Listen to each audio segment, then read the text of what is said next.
gotta be your priority #1 right now. And look at it, he's just taking another angle. Oh my God!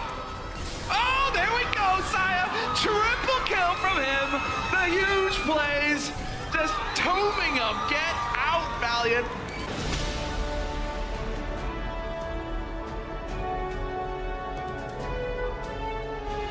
The Florida Mayhem are in a very unfortunate spot right now.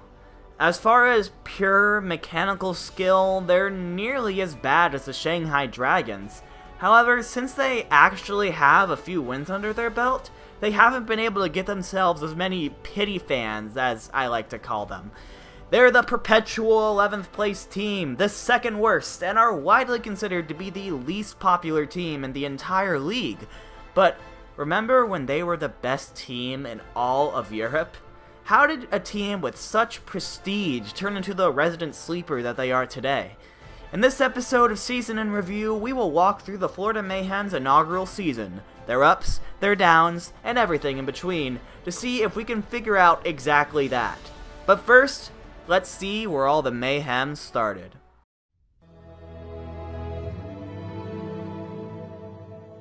The Florida Mayhem are owned by Misfits Gaming.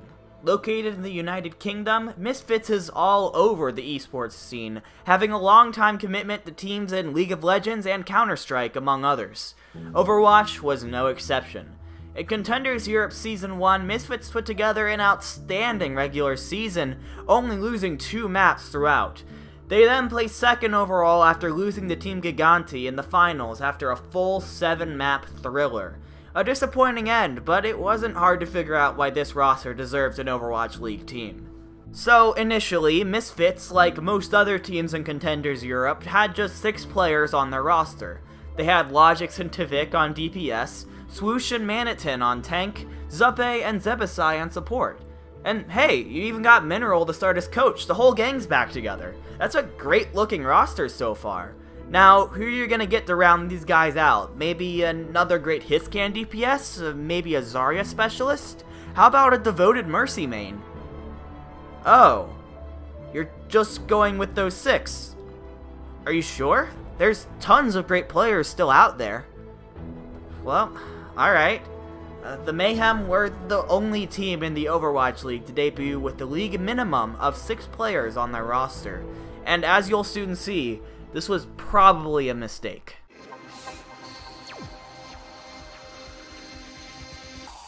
As soon as the league started, you could tell that something was wrong with the Florida Mayhem. This didn't seem like a team that had been playing together for years. This was like a team that had met just yesterday. Maybe it was Swoosh not knowing how to play Winston and always diving in alone. Maybe it was how necessary a good Mercy was in Stage 1. Maybe it was Tivik trying to solo carry on Genji and failing. Maybe it was a mix of all 3 of these things and more. But goddamn, this team sucked compared to most of the other teams in the league.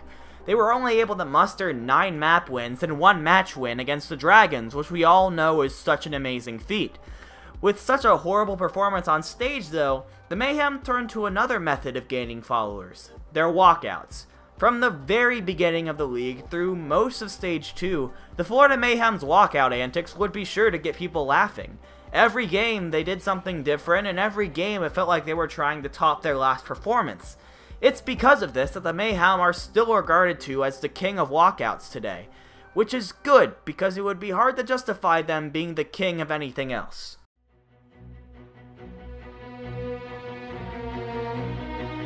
Stage 2 really was the golden ages for the Florida Mayhem. Now, how is a 3-7 stage the golden ages, you ask?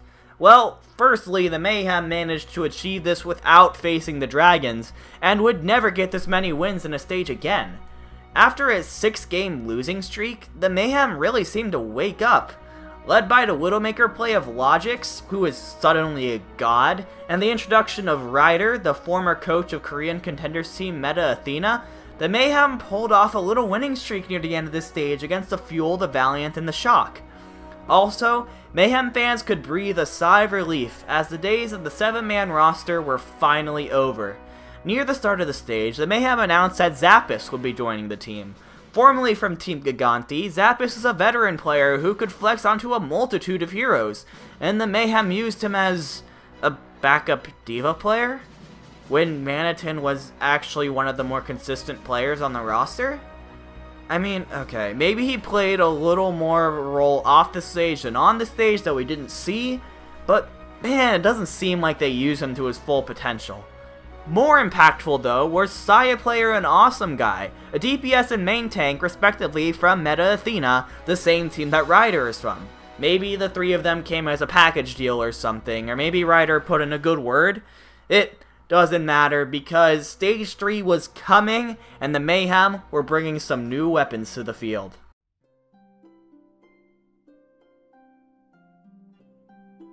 And those weapons were powerful. Well, okay, one weapon was powerful. Even though Logix had played well recently, SiR player quickly established himself as that X factor that the Mayhem desperately needed on Widowmaker. SiR player 3Ks and 4Ks lit up the internet immediately. The man carried his team through so many fights, and while his Tracer wasn't as good as Logix, it was serviceable enough to make it worth it. There was just one teeny weeny itty bitty teeny tiny problem. They were still losing. Awesome Guy took up main tank for the rest of the year, and it's actually debatable whether he was a clear mechanical upgrade over Swoosh. It's worth mentioning as well that Swoosh brought a sort of goofy, charismatic energy to this team that Awesome Guy just couldn't match. I mean, that's just personality. It's not something that you can really learn, but it may have contributed to the stigma of the Mayhem becoming a boring team. Elsewhere, the support line of the Mayhem were getting more and more exposed for being one of the weakest in the game. Neither Zuppe or Zebasai were known for their Mercy play, and I don't think Mercy is really going anywhere as the league's premier healer, so this was a huge issue. While other teams either had a Mercy main from the start, or got one during the signing window, the Mayhem seemed content to just kind of let things play out. Zebasai was the one who ended up getting stuck with Mercy, and he would get caught out of position and picked all the time. Zuppe Zenyatta was better, but it still wasn't really anything to get excited about.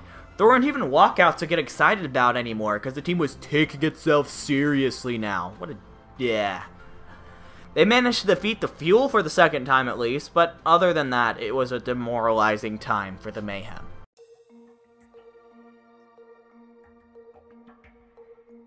At the very beginning of Stage 4, the Mayhem dropped a bombshell on us. Mineral, the team's longtime head coach, would be temporarily stepping down. He had apparently been suffering from burnout and other health issues for a while, and desperately needed a break. He is presumed to be returning for Season 2, but the Mayhem were without him for the rest of the season. There has been some debate as to whether Mineral has what it takes to be a coach in the Overwatch League, but he has been a part of this organization for a long time, and his absence hit really hard. For almost this entire stage, the Mayhem just seemed demoralized, dead in the water, just kind of going through the motions until the season was over. It's unfortunate. The Florida Mayhem ended their season just like they started, by only getting a win against the Shanghai Dragons.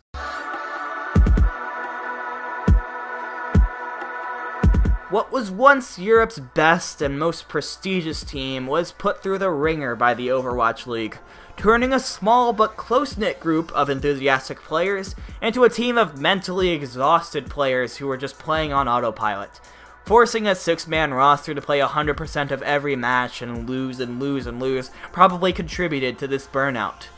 While some mid-season acquisitions added some individual talent, the Mayhem struggled to integrate them successfully and left arguably their weakest position, main support, without any help.